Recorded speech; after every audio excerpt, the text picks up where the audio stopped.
నువ్వు కూడా ఇసుకించమాకరా మా అమ్మలాగా.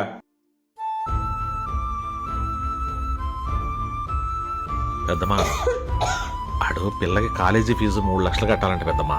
ఆడి టెన్షన్లో ఆడున్నాడు. నువ్వు వాళ్ళు రావట్లేదు అనుకుంటే అదే ఆలోచించుకుంటూ నీ ఆరోగ్యం ఎందుకు పాటు చేసుకుంటున్నావో నాకు అర్థం కావట్లేదు. పాపం ఆడికి రావాలనే ఉంది పెద్దమ్మా. వాడి సమస్యలు వాడివి.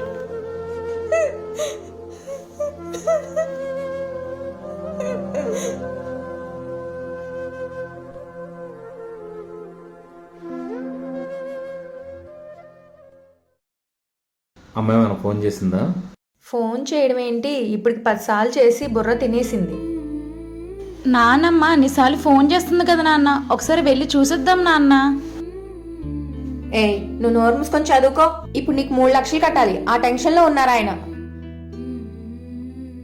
ఏ మౌని, నాన్న ఫోన్ తీసుకొని నానమ్మ నంబరు 4 రోజులు బ్లాక్ చేయి. నాన్న అసలుకే చాలా టెన్షన్ పడుతున్నారు.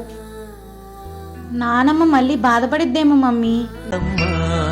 తనలో మమతే కలిపి పెడుతుంది ముద్దగా.